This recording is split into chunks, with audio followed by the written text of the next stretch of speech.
ಎಲ್ಲರಿಗೂ hi hello ಎಲ್ಲರೂ ಹೆಂಗಿದ್ರಿ? ಎಲ್ಲರೂ ಆರಾಮದಿರಿ ಅಂತ ತಿಳ್ಕೊಂಡು ನಾವು ಆರಾಮದಿ ನೋಡ್ರಿ. ಎಲ್ಲರಿಗೂ ಗುಡ್ ಮಾರ್ನಿಂಗ್ ರೀ.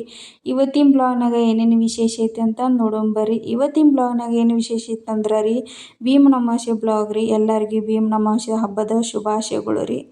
ಮತ್ತು ಹಂಗಾರಿ ಎಲ್ಲ ಕಸ ಅದು ಹುಡುಗಿರಿ, ಮತ್ತು ಅಷ್ಟು ಹೊರಗಿಂದ ಅಷ್ಟು ಹಾಸ್ಟೆಲ್ ಅದು ತೊಳ್ಕೊಂಡ್ರಿ, ಅಲ್ಲಿ ರಂಗೋಲಿ ಎಲ್ಲ ಹಾಕ್ರಿ, ಮತ್ತು ಮನೆ ಒಳಗಿಂದ ಅಷ್ಟು ಕಸ ಹೊಡ್ಕೊಳಕತ್ತಿ ನೋಡ್ರಿ. ಮಕ್ಕಳೆಲ್ಲ ನೈಟ್ ಎಲ್ಲ ಬುಕ್ಸ್ ಎಲ್ಲ ಅಲ್ಲೆಲ್ಲ ಒಗ್ದಿರ್ತಾರೆ, ಅವನ್ನೆಲ್ಲ ಜೋಡಿಸ್ರಿ, ಕಸ ಅದು ಹುಡ್ಕೊಂಡು ಮನೆ ಅದು ಒರೆಸ್ಕೊಂಬಂದ್ರಿ. ಮತ್ತು ಈ ಕಡೆ ನಾನು ಸ್ನಾನಕ್ಕಂತೂ ಮುಂಚೆಕನ ನೀರು ಕಾಸಕ್ಕೆ ಇಟ್ಟಿದ್ದೀನಿ ರೀ. ಸ್ನಾನ ಮುಗಿಸ್ಕೊಂಬಂದ್ರಿ. ಮತ್ತು ಎಲ್ಲ ದೇವ್ರ ಸಾಮಾನೆಲ್ಲೂ ಅಷ್ಟು ತಿಕ್ಕಿ ತೊಳೆದು ಇಟ್ಕೋಬೇಕಲ್ಲ ರೀ. ಹಾಗಾಗಿ ಸಾಡಿ ಉಟ್ಕೋಕ್ಕಿಂತ ಮುಂಚೆನೇ ಹೋಗಿ ಅಷ್ಟು ದೇವ್ರ ಸಾಮಾನದು ತಿಕ್ಕಿ ತೊಳೆದು ಅವನ್ನೆಲ್ಲ ಜೋಡಿಸಿ, ಮತ್ತು ನೀಟಾಗಿ ಎಲ್ಲ ಹೂವು ಗೀವು ಏರಿಸಿರಿ. ಮತ್ತು ಸಾಡಿ ಗಿಡಿ ಉಟ್ಕೊಂಬಂದ್ರಿ. ಪೂಜೆಗೆಲ್ಲ ರೆಡಿ ಮಾಡ್ಕೊಳಕತ್ತೀನಿ ನೋಡ್ರಿ. ಪೂಜೆಗೆ ಏನಂದ್ರೆ ರೀ, ಮುಂಚೆಕನೆ ಎಲ್ಲ ರೆಡಿ ಮಾಡ್ಕೊಂಡು ಇಟ್ಕೊಂಡೀನಿ ರೀ. ಈಗ ದೀಪ ಹಚ್ಚುದ್ರಿ. ನಮ್ಮ ಮನೆಯವರು ಅವರೆಲ್ಲ ಸ್ನಾನ ಮುಗಿಸ್ಕೊಂಬಂದ್ರಿ. ಮತ್ತು ಅವರೆಲ್ಲ ನಮಸ್ಕಾರ ಮಾಡಿರಿ ಜಲ್ದಿನ. ಮತ್ತು ಪಾದ ಪೂಜೆ ಮಾಡಿಬಿಟ್ನಿ ಅಂದ್ರೆ ರೀ, ಅವರು ಮತ್ತು ಡ್ಯೂಟಿಗೆ ಹೋಗಕ್ಕೆ ರೆಡಿ ಆಗಿಬಿಡ್ತಾರೆ ರೀ. ಅವರು 7 ಗಂಟೆಗೆ ಅಂದ್ರೆ ಡ್ಯೂಟಿಗೆ ಹೋಗ್ಬೇಕು ರೀ. ಹಾಗಾಗಿ ಅವ್ರ ಸಂಬಂಧನ ಜಲ್ದಿನೇ ಎದ್ದಿದ್ದೀನಿ ರೀ. 5-10 ಗಂಟೆಗೆ ಎದ್ದು ಎಲ್ಲ ಇಷ್ಟೆಲ್ಲ ಕೆಲಸ ಮುಗಿಸ್ಕೊಂಡು ಪೂಜೆಗೆಲ್ಲ ರೆಡಿ ಮಾಡ್ಕೊಂಡೀನಿ ನೋಡ್ರಿ.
ಈ ಕಡೆ ಎಲ್ಲ ಮನೆ ಪೂಜೆ ಎಲ್ಲ ಮುಗಿಸ್ಕೊಂಡು ಬಂದ್ಕೊಳ್ಳೇನ ರೀ, ಪಾದ ಪೂಜೆಗಂತಂದು ಎಲ್ಲ ರೆಡಿ ಮಾಡ್ಕೊಂಡು ಇಟ್ಕೊಂಡಿದ್ದೀನಿ ರೀ. ಮತ್ತು ಈ ಕಡೆ ನಮ್ಮ ಮನೆಯವರು ಎಲ್ಲ ದೇವರಿಗೆ ಅಷ್ಟು ನಮಸ್ಕಾರ ಮಾಡಿ ಬಂದ್ಕೊಳ್ಳೇನ ಅವರು ಎಲ್ಲ ರೆಡಿಯಾಗಿ ಕುಂತಿದ್ದಾರೆ ರೀ ಪಾದ ಪೂಜೆ ಮಾಡಿಸ್ಕೊಳಕ್ಕೆ ರೀ. ನಮಗೂ ಒಂಥರ ಏನೋ ಖುಷಿ ರೀ ಪಾದ ಪೂಜೆ ಮಾಡೋ ಟೈಮಿಗೆ. ನಾವು ಎಷ್ಟು ಚಂದ ರೆಡಿ ಆಗಿರ್ತೀರಿ ಹೆಣ್ಮಕ್ಳು. ಮರುದಿನನ ಎಲ್ಲ ಅದ್ರ ಪ್ರಿಪ್ರೇಷನ್ ಮಾಡ್ಕೊಂಡು ಇಟ್ಕೊಂಡಿರ್ತೀರಿ. ಈ ಸಾಡಿ ಇಟ್ಕೋಬೇಕು, ಈ ಬಳೆ ಹಾಕ್ಕೋಬೇಕು, ಹಿಂಗೆ ರೆಡಿ ಆಗ್ಬೇಕು, ಹಂಗೆ ರೆಡಿ ಆಗ್ಬೇಕು. ಎಲ್ಲರೂ ಯಾರು ಪ್ರತಿಯೊಬ್ಬರ ಮನೆಯೊಳಗೂ ಹೆಣ್ಮಕ್ಳು ಎಲ್ಲ ಥರ ಹಿಂಗೆ ಪಾದ ಪೂಜೆಕ್ಕಿಂತ ಮುಂಚೆನೇ ಎಲ್ಲ ರೆಡಿ ಆಗಿರ್ತಾರೆ. ಭೀಮನ ಅಮಾವಾಸ್ಯೆ ಬಂತಂದ್ರೆ ಹೆಣ್ಮಕ್ಳು ಮೂತಿ ಮ್ಯಾಗ ಒಂಥರ ಕಳಿನ ರೀ. ಯಾಕಂದ್ರೆ ರೀ, ಭೀಮನಂತ ಗಂಡನ್ನ ಚೆಂದಂಗೆ ಕಾಪಾಡ್ಕೊಂತ ದೇವರು ಚೆಂದಂಗೆ ಇಟ್ಕೊತ ಹೋದ್ರಾದ್ರೆ ಅದಕ್ಕಿಂತ ಮುಖ್ಯ ಏನು ಬೇಕು ರೀ? ಏನು ಬೇಡ ಅದ್ರೊಳಗೆ ಟಿಪ್ಸೂ ಬೇಡ, ಏನು ಬೇಡ.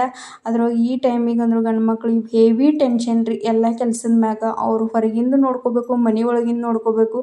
ಒಂದು ಮರ್ತಿರ್ತಾರೆ, ಏನು ಮಾಡಿರ್ತಾರೆ. ಅದು ಈ ಭೀಮನ ಅಮಾವಾಸ್ಯೆ ಒಳಗೆ ನಾನು ಇದೇ ಕೊಡಿಸು ಇದೇ ಮಾಡಂತ ಯಾರು ನಾ ಅಂದ್ರೆ ಹೇಳೋದೇ ಇಲ್ಲ ರೀ ಮುಂಚೆಕನ. ಯಾಕಂದ್ರೆ ಅವರು ₹1 ಕೊಟ್ರೂ ₹1000 ಕೊಟ್ಟಂಗೆ ಆಗುತ್ತೆ ರೀ. ಹಾಗಾಗಿ ನಾವೇನು ಟಿಪ್ಸ್ ಅದು ಏನೂ ಇಸ್ಕೊಳಂಗಿಲ್ಲ ರೀ. ಒಂಥರ ಖುಷಿ ರೀ. ಅವ್ರಿಗೊಂದು ಪೂಜೆ ಮಾಡಿ ಅವ್ರಿಗೆ ಆಯಸ್ಸು ಆರೋಗ್ಯ ಮತ್ತು ಚೆಂದಂಗೆ ಚೆಂದಂಗೆ ಮಕ್ಳ ಜೋಡಿ ಮತ್ತು ಅವ್ರ ಹೆಂಡ್ತಿಯವ್ರ ಜೋಡಿ ಚೆಂದಂಗಿದ್ರೆ ಅಷ್ಟೇ ಸಾಕು ನೋಡ್ರಿ. ನಮ್ಮ ಗಂಡಂದ್ರು ಭಾಳ ಚಲೋ ರೀ. ನಾ ಅವ್ರನ್ನ ಪಡ್ಕೊಳಕ್ಕೆ ಪುಣ್ಯ ಮಾಡೀನಿ ರೀ. ಯಾರ್ದು ನೆದರ್ ಹತ್ತಬಾರ್ದು ರೀ. ಭಾಳ ಪುಣ್ಯ ಮಾಡೀನಿ ರೀ ನಾನು. ಯಾಕಂದ್ರೆ ರೀ, ಅವ್ರನ್ನ ಪಡ್ಕೊಳಕ್ಕೆ ಹೆಂಗೆ ಪುಣ್ಯ ಮಾಡೀನಿ ಅಂದ್ರೆ ರೀ, ನಾ ಏನು ಅಂದಿದ್ದೆಲ್ಲ ಕೊಡಿಸ್ತಾರಿಪ್ಪ. ನನಗೆ ಇದೇ ಬೇಕಂದ್ರೆ ಇದೇ ಕೊಡಿಸ್ತಾರೆ, ಇದು ಮಾಡಂದ್ರೆ ಇದೇ ಕೊಡಿಸ್ತಾರೆ ರೀ. ಅಷ್ಟು ಚಲೋ ಗಂಡ ಸಿಕ್ಕನ್ ರೀ. ಹಂಗಾಗಿ ಯಾರ್ದು ನೆದರ್ ಹತ್ತಬಾರ್ದಂತ ನಾನು ಮುಂಚೆಗೇ ಹೇಳ್ಕೊತೀನಿ ರೀ. ಭಾಳ ನನಗೆ ಸಣ್ಣ ವಯಸ್ಸಿನಾಗನ ಮ್ಯಾರೇಜ್ ಮಾಡಿದ್ರು ನನಗೆ ಈಗಿನ ತನಕ ನನ್ನ ಮಕ್ಕಳನ್ನ ಹೆಂಗೆ ನೋಡ್ಕೋತಾರೆ ನೋಡಿರಿ, ಆ ಟೈಪ್ ನನಗೂ ಸಣ್ಣ ಮಕ್ಳ ಗತೆನ ನೋಡ್ಕೋತಾರೆ ರೀ. ಹಂಗದ ರೀ ನಮ್ಮ ಮನೆಯವರು. ಅವ್ನ ಪಡ್ಕೊಳಕ್ಕೆ ನಾ ಪುಣ್ಯ ಮಾಡೀನಿ ರೀ. ಹಾಗಾಗಿ ಅವ್ರಿಗೇನು ಟಿಪ್ಸ್ ಅವ್ರಿಗೆ ತೊಗೊಂಬಂದ್ರೂ ಚಲೋ ರೀ, ಮತ್ತು ತರ್ಲಿಕ್ಕಂದ್ರೂ ಚಲೋ ರೀ. ನಾ ಏನು ಅಂದಿದ್ದು ಎಲ್ಲ ಕೊಡಿಸೇ ಇರ್ತಾರಲ್ಲ ರೀ, ಮುಂಚೆಗೆ ವರ್ಷ ಪೂರ್ತಿ ಕೊಡಿಸಿರ್ತಾರೆ ರೀ. ಇದು ಭೀಮನ ಅಮಾವಾಸ್ಯೆ ದಿನ ಇದನ್ನು ತಂದಿಲ್ಲ ಅದನ್ನು ತಂದಿಲ್ಲ ಯಾಕೆ ಅನ್ನೋದು ರೀ. ಹಾಗಾಗಿನ ಭೀಮನ ಅಮಾವಾಸ್ಯೆ ನನಗೆ ಈಗ 8-9 ವರ್ಷ ಆಯ್ತು ರೀ. ನಮ್ಮ ಮನೆಯವ್ರು ಏನೂ ಕೊಡಂಗಿಲ್ಲ ರೀ, ನಾನು ಏನೂ ಇಸ್ಕೊಳಂಗಿಲ್ಲ ರೀ. ಯಾಕಂದ್ರೆ ಭೀಮನಂತ ಗಂಡನ ಅದಾನ ರೀ. ಅದನ್ನ ಟಿಪ್ಸ್ ತೊಗೊಂಡು ಏನು ಮಾಡ್ಬೇಕು ರೀ. ಹಾಗಾಗಿ ಅದನ್ನ ಇದು ಮಾಡೋದಿಲ್ಲ ರೀ. ವರ್ಷ ಪೂರ್ತಿ ನಮಗೆಲ್ಲ ಏನು ಬೇಕೆಲ್ಲ ಕೊಡಿಸ್ಕೊತ ಬಂದಿರ್ತಾರೆ ರೀ.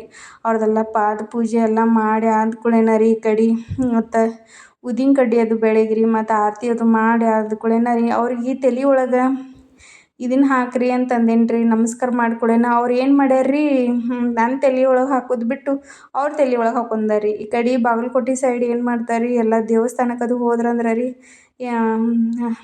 ಇದಕ್ಕೆ ರೀ ಪ್ರಸಾದದು ತೀರ್ಥ ಅದು ತೊಗೊಂಡು ಆದ ಕೂಡಲೇ ಅವು ಅಕ್ಕಿ ಕಾಳು ನಿಮ್ಮ ತಲೆ ಒಳಗೆ ಹಾಕೋರಿ ಅಂತ ಕೊಟ್ಟಿರ್ತಾರೆ. ಅವ್ರು ಹಂಗೆ ಮಾಡಿನ ತಮ್ಮ ತಲೆ ಒಳಗೆ ಹಾಕೊಳಕ್ಕೆ ಹೋಗ್ಯಾರ. ಆಮೇಲೆ ನಾ ಹೇಳೋಣ ನನ್ನ ತಲೆ ಒಳಗೆ ಹಾಕಾಕತ್ತಿದ್ರು ರೀ. ಒಂಥರ ಜೋಕ್ ಇದ್ದಂಗೆ ರೀ ಅವ್ರು ಏನು ಮಾಡಿದ್ರು ಅಂತ. ಆಮೇಲೆ ಹೇಳೋಣ ಮತ್ತು ನನ್ನ ತಲೆ ಮೇಲೆ ಹಾಕಿ ಮತ್ತೊಂದು ಸ್ವಲ್ಪ ಸ್ವೀಟ್ ಅದು ತಿಂದು ಖುಷಿಯಾಗಿದ್ರೆ ಸಾಕು ನೋಡಿರಿ. ಜೀವನ ಪೂರ್ತಿಯಾಗಿ ನಾ ಏನೇನೋ ತೊಗೊಂಡು ಏನು ಮಾಡ್ಬೇಕು ರೀ. ಬಡವ್ರು ಇದ್ರೂ ಒಂದು ₹100 ದುಡ್ಕೊಂಬಂದ್ರೂ ಆರಾಮ್ ತಿಂದು ಉಂಡು ಆರಾಮ್ ಗಂಡ ಹೆಂಡತಿ ಮಕ್ಕಳು ಆರಾಮ್ ಇರ್ಬೇಕಂತಂದು ವಿಚಾರ ಮಾಡ್ಬೇಕು ನೋಡಿರಿ ಈಗಿನ ಕಾಲನಾಗ. ಹಾಗಾಗಿನ ರೀ ಈ ಕಡೆ ನಾನು ಸಿಂಪಲ್ಲಾಗಿನ ಇಳ್ಕಲ್ ಸಾಡಿ ಹಾಕ್ಕೊಂಡು ರೆಡಿಯಾಗಿದ್ದೀನಿ ರೀ. ಈ ಬ್ಲಾಗ ಯಾರಿಗಾರ ಇಷ್ಟ ಆದ್ರೆ ಪ್ಲೀಸ್ ಲೈಕ್ ಮಾಡಿರಿ, ಕಮೆಂಟ್ ಮಾಡಿರಿ, ಶೇರ್ ಮಾಡಿರಿ. ಪ್ಲೀಸ್ ಎಲ್ಲರೂ ಸಪೋರ್ಟ್ ಮಾಡಿರಿ. ಮತ್ತು ಈ ಕಡೆ ಮಕ್ಕಳು ಟಿಫಿನಿಗೆ ಅಂತಂದು 9 ಗಂಟೆ ಅನ್ಗುತ್ತಲೇ ಅವರು ಸ್ಕೂಲಿಗೆ ಹೋಗ್ತಾರೆ ರೀ. ಇವತ್ತೊಂದು ಸ್ವಲ್ಪ ಲೇಟ್ ಆಯ್ತು ರೀ. ಹಾಗಾಗಿ ಅವ್ರಿಗೆ ಟೊಮೊಟೊ ಬಾತು ಮತ್ತು ಅವ್ರಿಗೆ ಸೇವು ಅವೆಲ್ಲ ಹಾಕಿ ಟಿಫಿನ್ ಎಲ್ಲ ಪ್ಯಾಕ್ ಮಾಡ್ಬೇಕು ರೀ. ಅವ್ರಿಗೂ ಮಕ್ಕಳು ಸ್ನ್ಯಾಕ್ಸಿಗೆ ಅದು ಬಿಟ್ಟಿರ್ತಾರೆ ನೋಡಿರಿ. ಹೊಟ್ಟೆ ಹಸಿತೈತೆ ರೀ ಮಕ್ಳು ಈ ದಿನಕ್ಕಂದ್ರು ಈ ದಿನಕ್ಕೆ ಮಳೆಗಾಲ ದಿನಕ್ಕೆ ಚಳಿ ಮಳೆ ಬರುತ್ತೆ ನೋಡಿರಿ. ಹೊಟ್ಟೆ ಹಸಿತೈತೆ ಅಂತಂದು ಒಂದು ಸ್ವಲ್ಪ ಸ್ನ್ಯಾಕ್ಸಿಗೆ ಸೇವು ಒಂಥರ ಏನರ ಸ್ವೀಟ್ ರೀ ಹಾಕಿ ಕೊಟ್ಟು ಕಳಿಸ್ತೀನಿ ರೀ. ಸ್ವೀಟ್ ಇನ್ನು ಸೇವು ಅದು ಏನೂ ಇರ್ಲಿಕ್ಕಂದ್ರೆ ಟಿಫಿನ್ನ ಒಂದು 2 ಡಬ್ಬಿ ಹಿಂಗೆ ರೈಸ್ ಅದು ಮಾಡಿದ್ರೆ ಟಿಫಿನ್ನ 2 ಡಬ್ಬಿ ಹಾಕಿ ಕಳಿಸಿರ್ತೀನಿ ರೀ ಮಕ್ಕಳ ಟಿಫಿನಿಗೆ. ಮತ್ತು ನಮ್ಮ ಮನೆಯವರೆಲ್ಲ ಒಂದು ರೌಂಡ್ ಎಲ್ಲ ಹಾಕಿ ಬಂದಿದ್ದಾರೆ ರೀ. ಅವ್ರು ಬೆಳಗ್ಗೆ 7 ಗಂಟೆಗಂದ್ರೆ ಡ್ಯೂಟಿ ಮ್ಯಾಗ ಹಾಜರಿರ್ತಾರೆ ರೀ. ಮತ್ತು ಒಂದು ರೌಂಡ್ ಹಾಕಿ ಬಂದ ಕೂಡಲೇ 9 ಗಂಟೆಗೆ ನಾಷ್ಟ ಅದು ಮಾಡಿರಿ ಮಕ್ಕಳನ್ನ ಅವರು ಆಟೋ ಮಿಸ್ ಮಾಡ್ಕೊಳ್ಳೋಣ ಅವ್ರನ್ನ ಕರ್ಕೊಂಡು ಇದಕ್ಕೆ ಹೋದ್ರು ನೋಡಿರಿ, ಡ್ಯೂಟಿಗೆ ಹೋದ್ರಿ. ಪ್ಲೀಸ್ ಈ ಬ್ಲಾಗ್ ಇಷ್ಟ ಆದರೆ ಪ್ಲೀಸ್ ಲೈಕ್ ಮಾಡಿರಿ, ಕಮೆಂಟ್ ಮಾಡಿರಿ, ಶೇರ್ ಮಾಡಿರಿ. ಜಾಸ್ತಿ ಎಲ್ಲರೂ ಲೈಕ್ ಮಾಡಿರಿ. ಯಾಕಂದ್ರೆ ನೀವು ಬ್ಲಾಗ್ ನೋಡ್ತೀರಿ ಲೈಕ್ ಮಾಡಂಗಿಲ್ಲ ರೀ. ಅದ್ರ ಸಂಬಂಧನ ಪ್ಲೀಸ್ ಎಲ್ಲರೂ ಬ್ಲಾಗ್ ನೋಡ್ತೀರಿ ಲೈಕ್ ಮಾಡಿರಿ. ಈ ಬ್ಲಾಗ್ ಯಾರಿಗಾರ ಇಷ್ಟ ಆದರೆ ಪ್ಲೀಸ್ ಲೈಕ್ ಮಾಡಿರಿ. ನನ್ನ ಸಣ್ಣ ಮಗ ಏನೋ ಜಬರ್ಸಕತ್ತಿದ್ರಿ ಅವ್ರ ಪಪ್ಪಾಗ ಹೇಳ್ಕೊತಾನೆ.